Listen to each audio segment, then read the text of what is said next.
This is the Zhiyun Crane 2, not to be confused with the Zhiyun Crane V2. That was more of an incremental improvement to the original.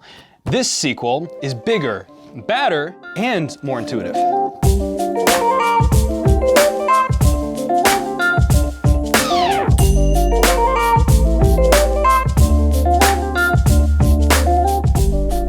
So, if you're like me, right, and you've dealt with shaky camera footage in the past without using a gimbal, and using a warp stabilizer in post can only do so much. But if you've tried solutions like the strap method, or learning not to have a shaky hands, you're better off using a gimbal.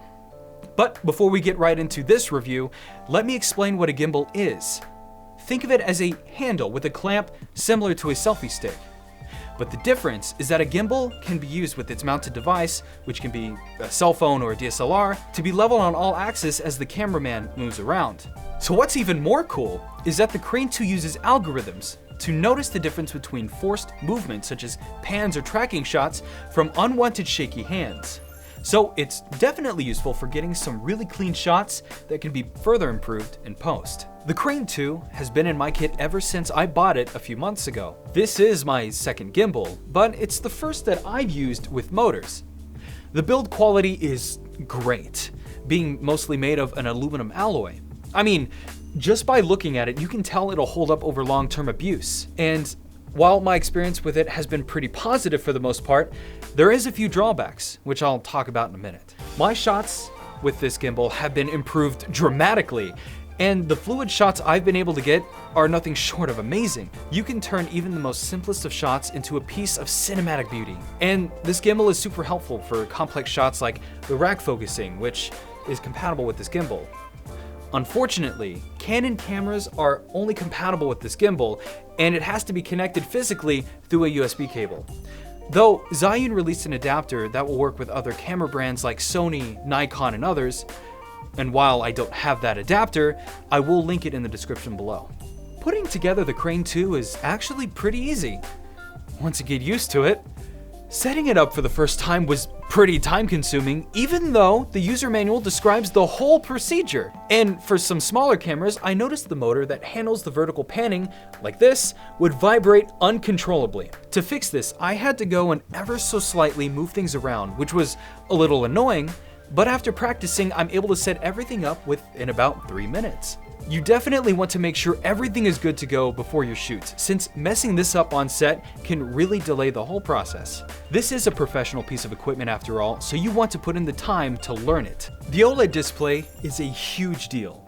It lets you check on the gimbal status and functions, and it also makes configuring some basic settings possible. My favorite feature, without a doubt, is the battery's remaining charge, which, while it doesn't seem like much, is critical while shooting. Luckily, the 3 2000 mAh batteries can last up to 18 hours before needing to be charged, for a couple hours. However, we encountered a few problems with the gimbal overheating due to some extreme conditions. Texas weather, y'all! So your mileage may vary depending on where you live. Now, when it does overheat, it becomes useless for a few hours. And the time it does take to charge is a bit too slow for my taste. The included charger has 2 ports to help speed up the process, but it's honestly best to leave it overnight to make the full 0 to 100% charge. Below the joystick are 2 buttons. One on the left, which is the multifunctional mode button. I'll go over those in a second. And one on the right, which is the power, record, and photo shoot button. So when you turn on the gimbal, there are actually 4 modes. PF, which is panning follow, follows your horizontal movement while keeping the camera perfectly still on its vertical axes. This is great for panning shots or even a rack focus.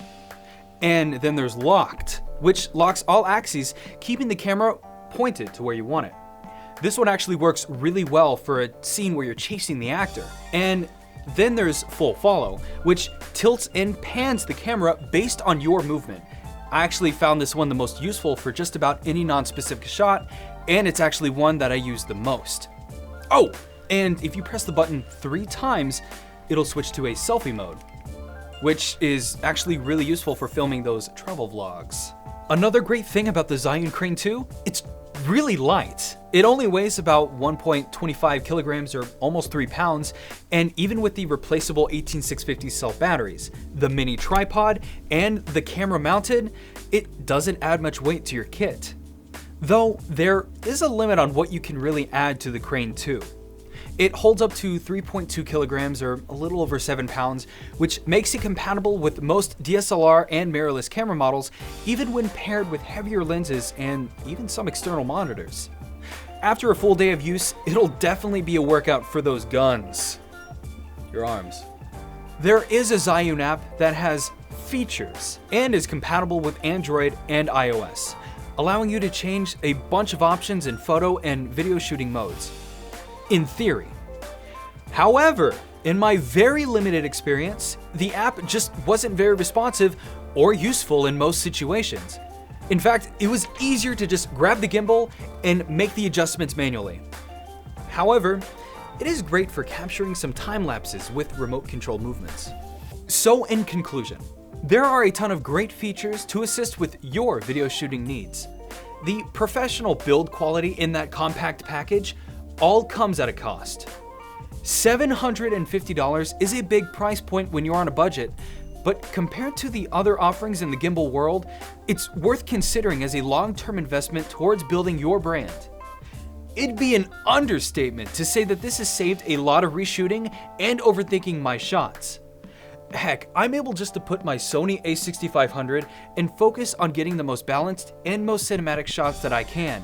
Despite the issues like the non-user-friendly phone app and the overheating in hot climates, this has become an irreplaceable piece of gear in my camera kit. Now, if you can't afford the Crane 2 and don't need all of the fancy features, including the high weight it supports, you could always go with the Crane V2, which clocks in at a more affordable price point of $399 with a more limited set of functions. On the other hand, if you want one of the best gimbals money can buy today, the Crane 2 should be at the top of your list. Its build quality is pretty awesome, and it'll help you produce much better videos, and its ease of use are all big reasons why the Crane 2 is currently one of the most popular of gimbals. I'll have a list of everything we used in this video in the description below, and that's it for this review. My name is Nick, and I'll see you guys in the next one.